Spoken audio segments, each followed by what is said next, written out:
struktur kolonialnya sangat luar biasa. Jadi baik secara sosial, ya, politik dan ekonomi. Ya, kalau secara sosial saya kira proses integrasi itu sudah semakin menguat, ya, identitas ke Indonesia. Tetapi dari struktur ekonomi, saya kira banyak persoalan. Nah, jadi bagus ya, saya berikan satu apresiasi juga ke Pak Anies selalu menggaungkan soal keadilan. Saya pernah menulis, ya, jadi kan itu banyak ditanggapi statement pidato Pak Anies itu berbau rasial. Padahal apa yang dipidatokan oleh Pak Anies itu adalah politik keadilan. Nah, jadi udah berbeda. Nah, saya kira Pak Anies terus saja dengan komitmen untuk bangun politik keadilan. Saya kira itu adalah satu ikhtiar. Itulah satu ikhtiar generasi, ya, kepemimpinan yang berbeda, generasi yang para pendahulu.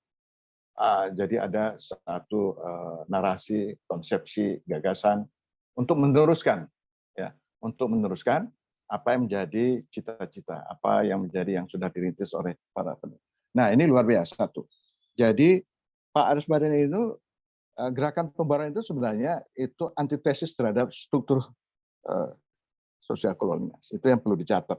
Jadi bukan hanya sekedar ini satu proses kebudayaan, ya, proses pembauran budaya, ya, identitas ini saya kira tidak. Jadi beliau melawan, ya, ini nggak benar kalian kolonial, enak aja mau bagi-bagi masyarakat, tiga masyarakat itu. Jadi Pak Baswedan ini secara tidak langsung nggak tahu apakah dalam pikiran Pak Anies Baswedan itu juga seperti menurut pengamatan saya. Gitu. Jadi luar biasa. Nah, ini kenapa saya singgung? Saya ingin ingatkan bahwa kita belum menyentuh soal struktur sosial ekonomi. Kelas sosial ekonomi itu masih mapan hingga saat ini. Jadi ada warga kelas pertama, ada warga kelas kedua. Nah, pribumi itu belum naik kelas, ya, dalam strata sosial ekonomi. Oleh karena itu aneh negara yang hebat besar ini hanya ada orang kaya kurang dari 1%. Dan mereka itu sebenarnya kelanjutan dari struktur kolonial masa lalu. Nah, ini perlu dicatat. Oke, saya tidak akan banyak ngomong di situ. Nah, yang lain apalagi, ya, yang kita perlu catat sini, ide Pak Anies Baswedan ini luar biasa. Jadi bagaimana gagasan dia juga menolak, ya, struktur kolonial itu dengan gagasan bagaimana ingin membentuk satu lintas, ya, etnis. Jadi dia katakan bahwa di Asia ini jangan kemudian kolonial itu mengkotakkan. Nah, jadi mesti dibuat satu kelompok lintas etnis sehingga kelompok sosial atau sistem sosial itu dia sangat berwarna.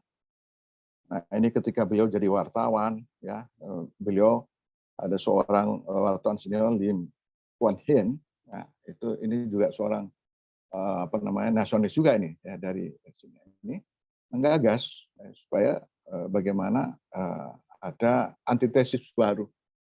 Jadi menolak itu, lalu tidak bisa, ya, jadi diidentifikasikan bahwa warna etnis itu dalam kotak-kotak yang sempit. Nah, lalu ini di cross, ya, menjadi satu lintas etnis, jadi pengelompokan sosial itu menjadi cair. Nah, itu yang dibilang golongan warna-warni. Nah, ini memberikan satu perubahan sosial, ya, terhadap satu realitas politik kolonial saat itu. Nah, kemudian yang lain, ya, butir-butir yang sangat penting, ya, kita baca, saya lihat. Sumpah Pemuda kedua, ya, katakan tahun 36 itu luar biasa. Jadi, ya, memang kan saat itu belum ada yang namanya Indonesia, tetapi Pak Anies Baswedan ini dengan gerakannya, bahkan juga dengan partainya itu sudah menyebutkan, ya, pada Indonesia sebagai identitas politik yang berhadapan dengan politik kolonial. Ini luar biasa.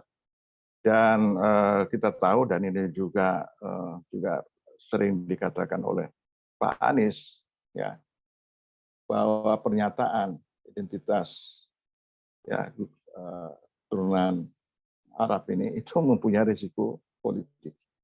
Jadi Indonesia itu belum terbangun. Tetapi Pak Raswedan itu berani menyatakan tentang Indonesia. Indonesia itu sudah hadir. Artinya apa? Ini menantang kolonial. Ini suatu pernyataan, suatu sikap politik yang luar biasa. Dan ini juga menjadi satu hikmah bagi kita, bahwa ketika di dalam perjuangan politik itu, ya, ada satu resiko yang memang tidak terelakkan, ya mesti diambil, bukan kemudian mengelak dengan dalih apapun, lalu mengambil keuntungan ya di balik itu. Itu yang kita lihat model-model perilaku para elit yang kita lihat pada perkembangan. Oleh karena itu, para pemimpin itu tidak. TB Masa, mohon maaf waktunya. Baik, saya persingkat. Ya, jadi termasuk juga bagaimana perjuangan Pak Baswedan menyangkut soal identitas warga negara. Jadi minta diakui ya, turunan Arab itu adalah sebagai warga negara. Nah, ini semua itu memperkuat tentang konsep apa yang dinamakan dengan Bhinneka Tunggal Ika, sebuah konsep yang sangat luar biasa modernnya, yang sangat genuine, ya. Apa yang dimainkan oleh Pak Raswedan itu justru menguatkan konsep Bhinneka Tunggal itu. Konsep Bhinneka Tunggal Ika.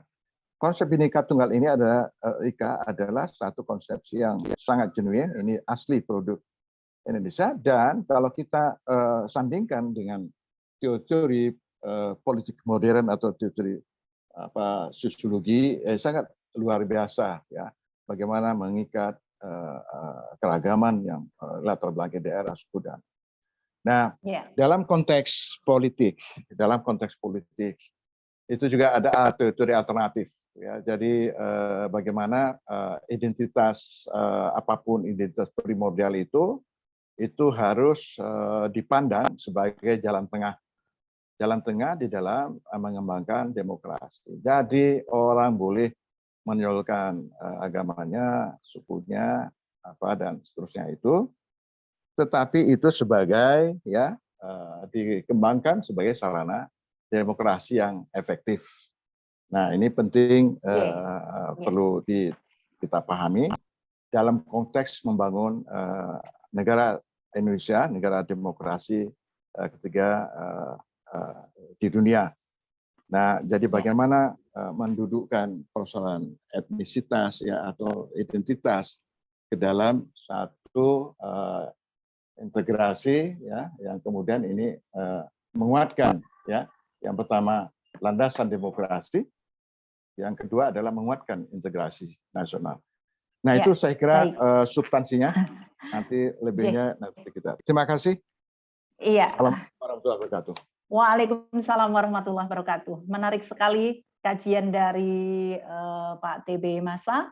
Namun mohon maaf waktunya sangat terbatas ini Bapak. Nanti kita bisa lanjutkan di sesi tanya jawab. Terima kasih sekali lagi Pak TB Masa, dan mari kita beralih kepada beliau Ibunda Dr. Hajah Susilaningsih Punto Wijoyo. Assalamualaikum Bunda.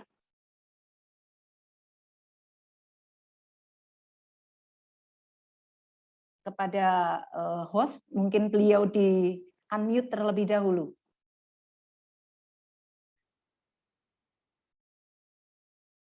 Assalamualaikum, Bunda Susilaningsih.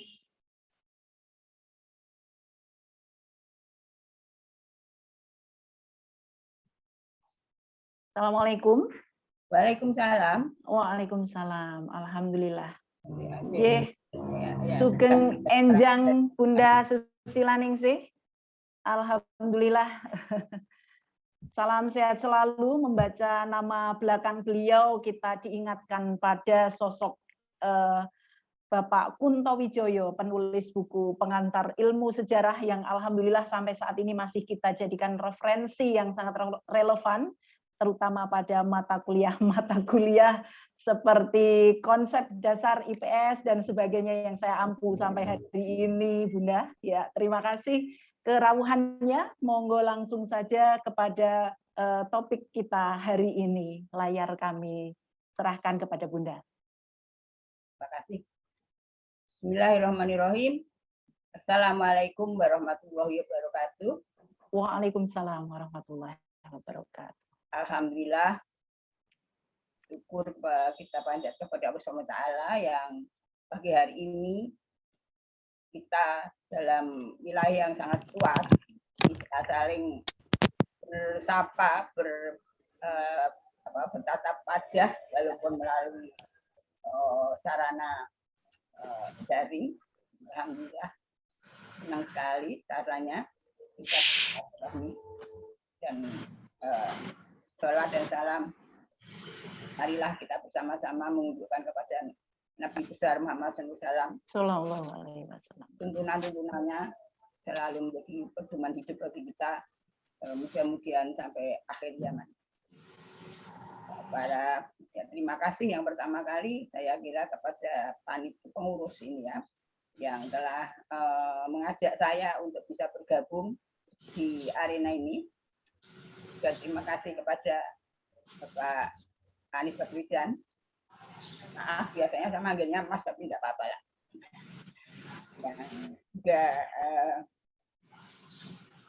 tadi sudah dikatakan bahwa pernah mengantar beliau Bapak Air Baswedan ke rumah saya di Jogja, di daerah sisi utara Jogja. Ini kebetulan rumah saya ini alamatnya itu Jalan Ampel Gading. Kesamaan alamat jalan ya, tadi aslinya di Surabaya. Beliau Bapak Air Baswedan almarhum itu tinggalnya di Jalan Ampel Gading juga. Saya lihat alamatnya ini sama, alhamdulillah.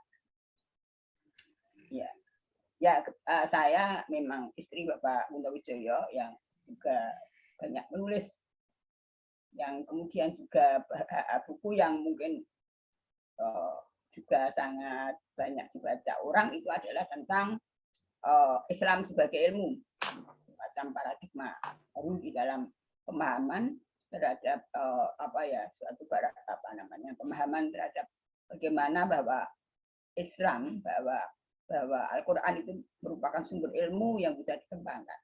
Tapi tentang beliau ini, ya, saya di sini maaf ini kebetulan saya manggilnya tuh Mas Amim gitu, diminta saya sendiri juga mengatakan ini saya ini sebagai apa kok diajak di sini, ya karena kita teman dekat kebetulan.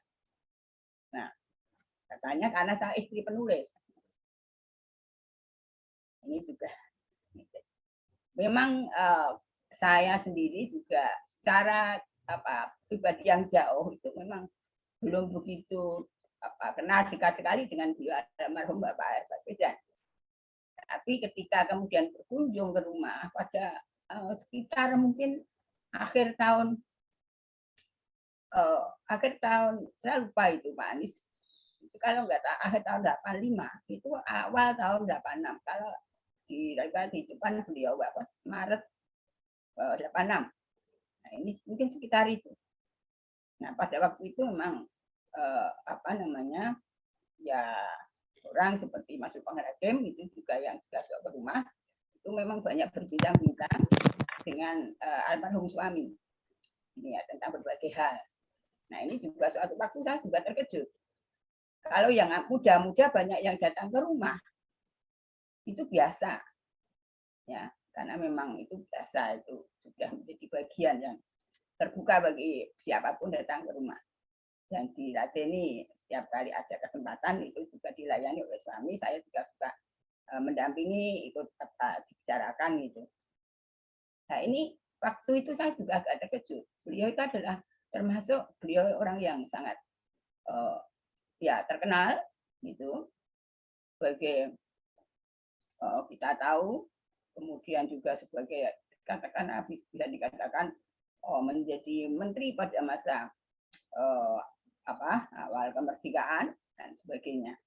Nah, beliau itu datang ke rumah itu juga saya agak ini. Tadi saya cuma menggambarkan bahwa memang betapa egaliternya beliau. Itu. Nah, dalam buku ini kemudian saya bisa membaca, mungkin bacaan saya terhadap buku ini kaitannya dengan bagaimana pribadi beliau itu.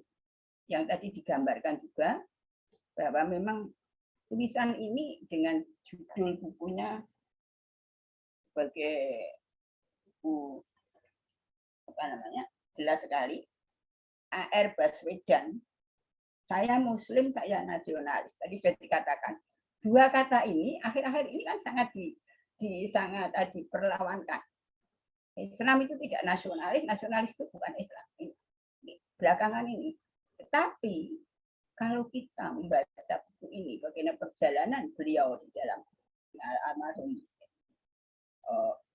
Baswedan itu kita akan membaca bagaimana betul-betul beliau itu adalah sangat nasionalis, tapi yang juga sangat Islam.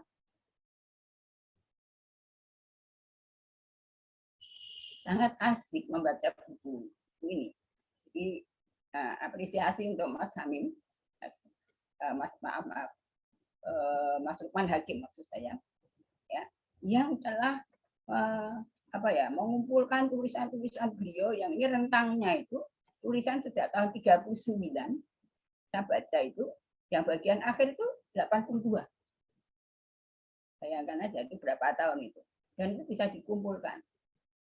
Ini apresiasi betul, karena ini akan menjadi sangat penting, terutama ini yang membaca itu sebenarnya sangat menarik. Yang membaca itu bukan hanya orang-orang yang seperti saya atau seangkatan orang-orang yang sudah senior begitu, seumuran Mas Lukman misalnya, enggak.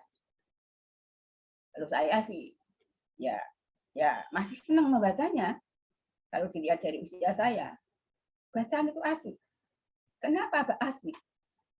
Ternyata kalau kita melihat beliau A.R. Baswedan itu seorang jurnalis yang kalau kita membayangkan tulisan-tulisan jurnalistik itu kan laporan peristiwa keadaan.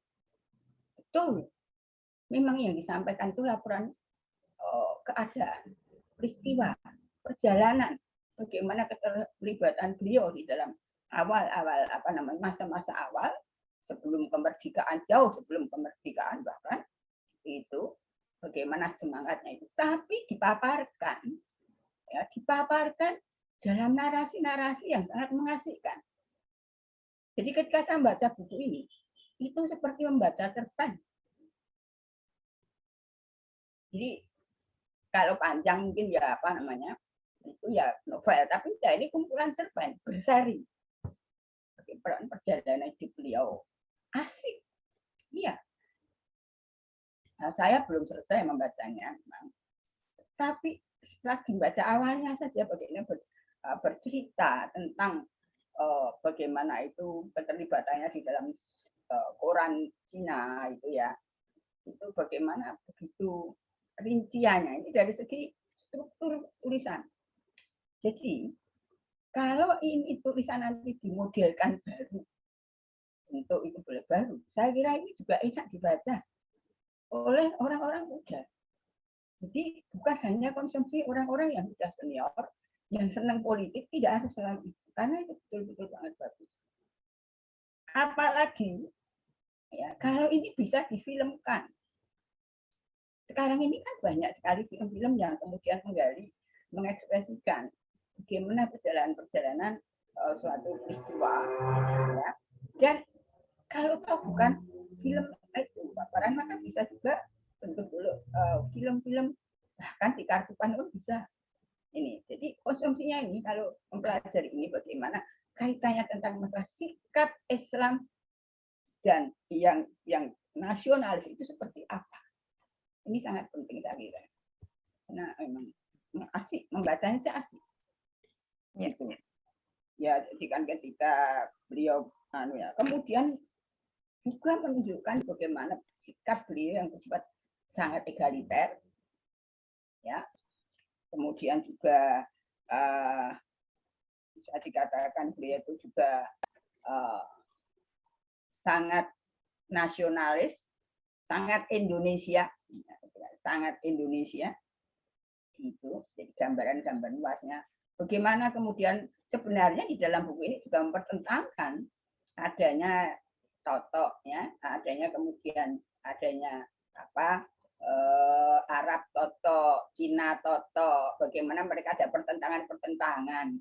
Tapi kemudian bagaimana juga menemukan bahwa kemudian ada peranaan ya Arab, menyebutnya Arab penanaan, Arab apa Cina peranaan, ada pertentangan di antara mereka dan sebagainya.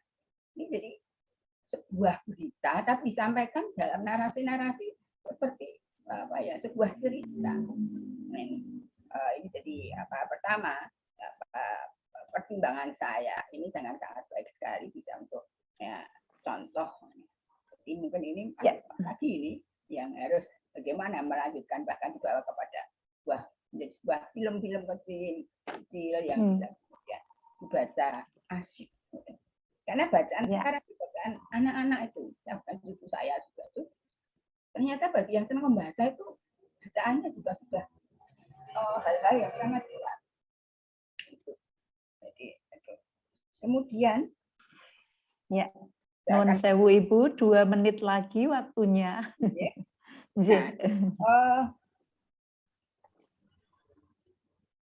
Beliau ini adalah dikatakan di dalam buku tadi yang sangat egaliter dan inklusif sekali. Jadi pertanyaan itu sangat itu.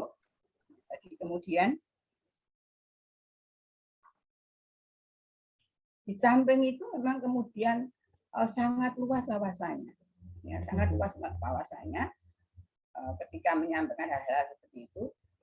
Nah, hal lain yang mungkin karena ini waktunya juga ya, yang selalu saya telisik juga di dalam tulisan ini itu banyak sekali loh, panjang sekali itu. Bagaimana ya, laporannya itu sangat. Nah, saya mencoba melihat tulisan bukan terkait dengan kepedulian beliau ya, tulisan yang terkait dengan perempuan. Ya, karena itu misalnya banyak sekali dan macam-macam sekali begitu. Ya.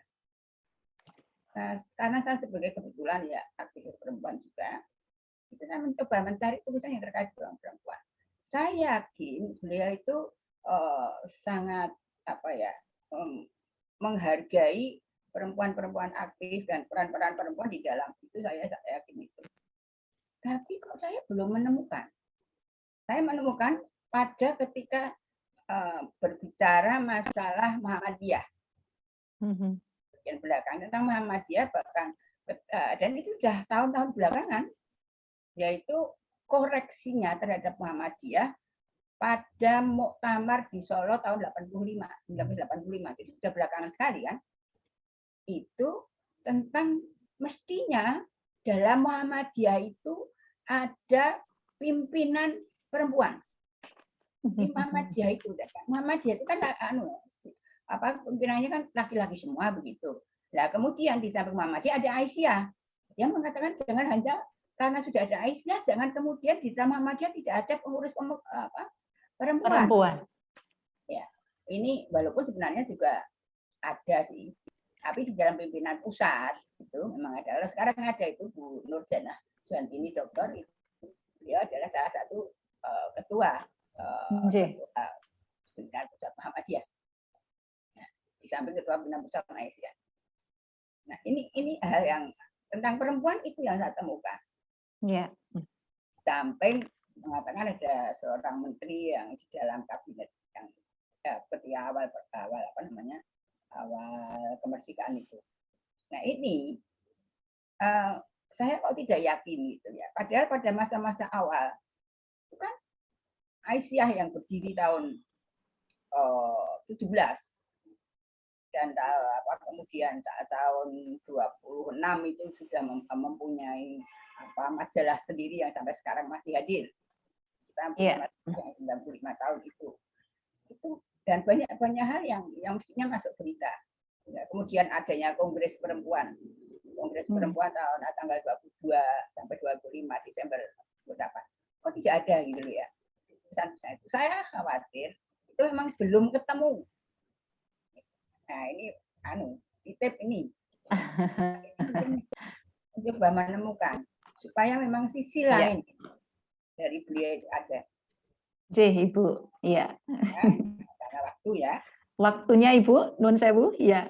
Itu sekali lagi, nah itu bahwa tidak adalah merupakan enak dibaca. Jadi saya sarankan, monggo silakan membaca seperti membaca cerpen atau karya sastra itu ya. Itu. Iya, siap Ibu. Iya. Ya, saya kira itu. Demikian. Terima kasih atas kesempatannya. Salam untuk semuanya. Iya. Wassalamualaikum warahmatullahi wabarakatuh. Waalaikumsalam warahmatullahi wabarakatuh. Baik, terima kasih Bunda. Ini sekaligus ada rekomendasi. Kalau saya tangkap dua hal, ini Ustadz LH ya yang menjadi penulis utama dari buku yang diluncurkan ini. Satu tadi tentang film dokumenter yang direkomendasikan oleh Bunda dan juga tentang peran perempuan begitu.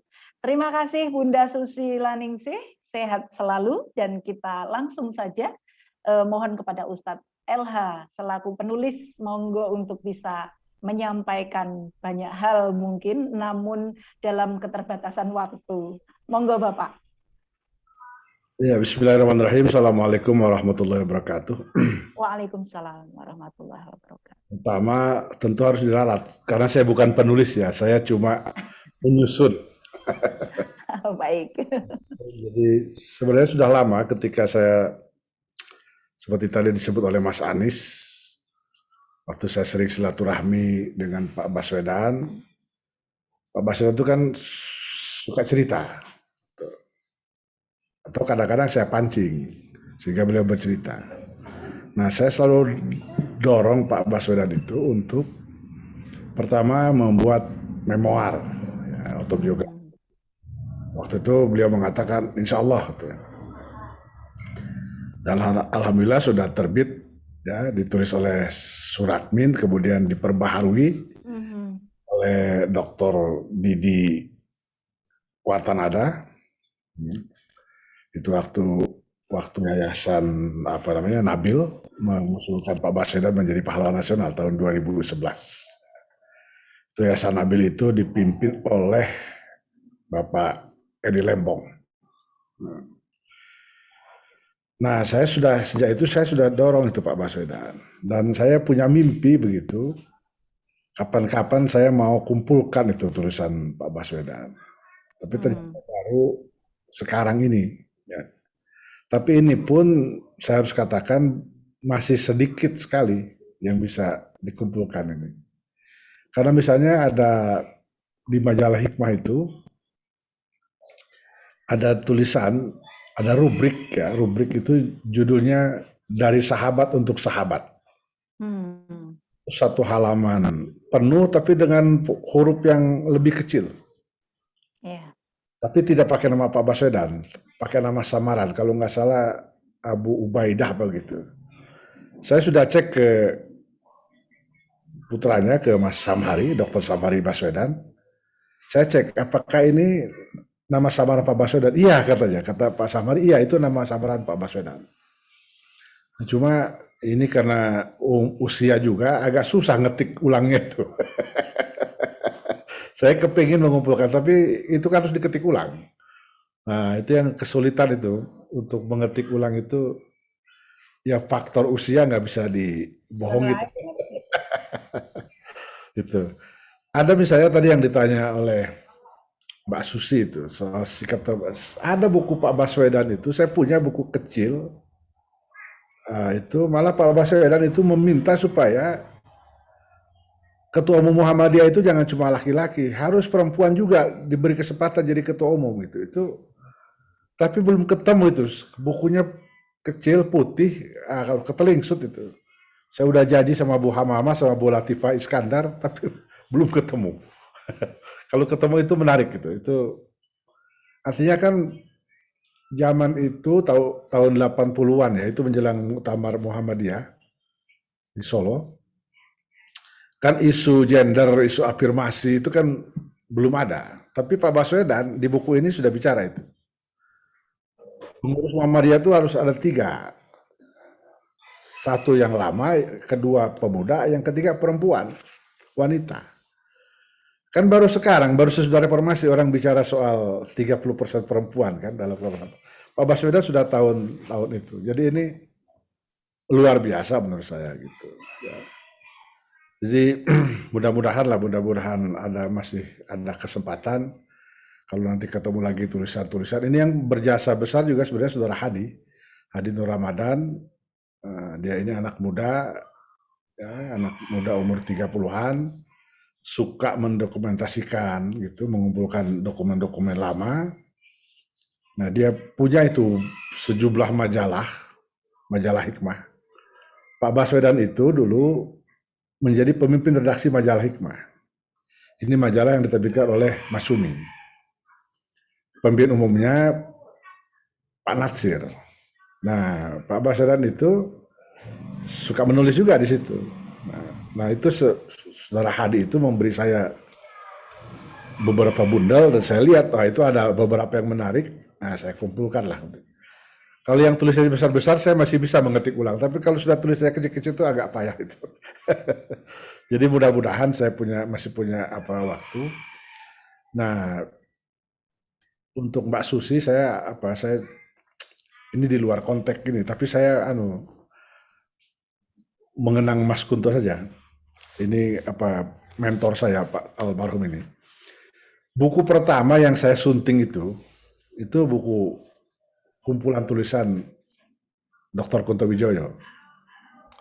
Jadi nggak sengaja waktu itu di satu rumah makan saya ketemu dengan almarhum ini, kawan saya, A.E. Priyono. Sambil makan kami ngobrol-ngobrol bercerita tentang Mas Kunto ini. Ternyata kami sama-sama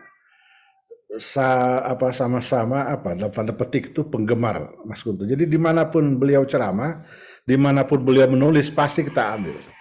Nah, jadi kita bukukan. Nah, ingin saya sampaikan ini yang saya kira luar biasa Mas Kunto. Kami itu dapat honor. Nah, ini kan diterbitkan oleh Salahuddin Press, dicetak itu 5.000. Lalu dijualnya seharga 2.000 lah gitu. Pokoknya kami dapat honor itu kalau dirupiahkan semuanya 11%. Nah, 11% jadi 1.100.000. Lalu saya berunding sama A.E. Priyono.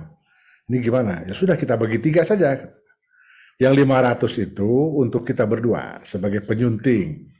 Jadi A.E. Priyono 250, saya 250, yang 600 adalah buat Mas Kunto. Apa yang terjadi? Mas Kunto mati-matian menolak itu honor itu. Jadi lama sekali baru akhirnya setengah maksa lah itu. Saya Mas Kunto mengatakan, ini bukan karya saya lagi, ini karya Anda berdua. Saya sudah dapat honor ketika saya ceramah, ketika saya diskusi, itu ketika saya menulis, itu saya sudah dapat honor. Ini sekarang hak Anda berdua. Wah, saya bilang enggak lah, ini bukunya Mas Kunto. Jadi saya kira itu aja Mbak Susi, saya jadi terkenang Mas Kunto itu luar biasa itu. Sesudah dipaksa berbulan-bulan baru akhirnya beliau menerima. Jalurkan ke tempat lain. Walau tapi akhirnya beliau menerima itu. Tapi sudah betul-betul kami berjuang setengah mati memaksa untuk beliau menerima. Terima kasih Mbak Susi, mudah-mudahan Mbak Susi tetap sehat. Assalamualaikum warahmatullahi wabarakatuh. Waalaikumsalam warahmatullahi wabarakatuh. Baik, terima kasih Ustadz Elha, dan alhamdulillah ini memang waktunya sudah sampai pada sesi akhir, yaitu penutup, dan saya melihat di menu chat tidak ada pertanyaan, semuanya mengharapkan bukunya, begitu Ustadz Elha, semua mengharapkan bukunya dan segera untuk bisa dinikmati oleh para audiens, karena sebagaimana yang disampaikan oleh Bunda Susi tadi, buku ini bisa untuk segala usia, begitu, untuk segala usia, dan begitu asik, menyenangkan dibaca. Termasuk saya juga baru sepintas saja Bunda Susi membacanya karena memang baru datang kemarin juga yang untuk bahan pada hari ini, dan memang asik. Di sana peran-peran real dari beliau A.R. Baswedan ini ibarat sebuah laporan, ya, laporan itu pastinya nyata, demikian. Dan tadi menggarisbawahi apa yang dikaji oleh Bapak TB Masa, bahwasannya topik yang diangkat dalam buku ini sangat luar biasa, begitu ya, yang secara substansi ini akan menguatkan peran bersemangat dalam perjuangan menuju kemerdekaan yang hakiki dan berkeadilan sosial tadi, di mana peluncuran buku ini juga berada pada momentum yang sangat tepat jika kita lihat dari sudut pandang berbagai krisis yang terjadi pada saat ini. Maka mari jadikan apa yang ada dalam substansi buku ini sebagai role model bagi masyarakat kita yang tadi disebutkan masih paternalistik dalam mencari konsep kepemimpinan dan sebagainya dalam rangka mengembangkan demokrasi yang sesungguhnya. Saya kira demikian untuk kuliah subuh pada hari ini, dan kepada Akademi Hikmah ini banyak sekali pesan yang ada di menu chat untuk diharapkan kembali lagi pada episode-episode kuliah subuh yang akan datang dengan topik-topik yang sudah ditunggu oleh para jamaah sekalian. Baik, mohon maaf dari saya apabila dalam memandu kuliah subuh pada hari ini masih terdapat banyak kekurangan serta kelemahan dari saya, tidak bisa menampung semua kebutuhan dari para audiens. Baik, terima kasih. Kita jumpa lagi pada kuliah subuh di periode selanjutnya, karena peristiwa dan sejarah itu tidak boleh terputus, harus bersambung. Begitu tadi pesan dari Bapak TB Masa Jafar. Terima kasih. Assalamualaikum warahmatullahi wabarakatuh. Salam sehat dan selamat beraktivitas kepada Bapak Ibu semuanya, jamaah sekalian. Billahi taufik wal hidayah. Assalamualaikum warahmatullahi wabarakatuh. Saya kembalikan kepada host. Terima kasih Ibu Dr. In Purnamasari. Kuliah subuh pada hari ini kita cukupkan. Informasi minggu depan kuliah subuh akan membahas Profesor Dr. Muhammad Jamin, salah satu tokoh dari BPUPKI. Marilah kita akhiri kuliah subuh pada pagi ini dengan baca hamdalah. Alhamdulillahirabbil alamin. Wassalamualaikum warahmatullahi wabarakatuh. Waalaikumsalam warahmatullahi wabarakatuh. Amin. Nggih, matur nuwun Ibu. Assalamualaikum warahmatullahi wabarakatuh. Nggih, matur nuwun.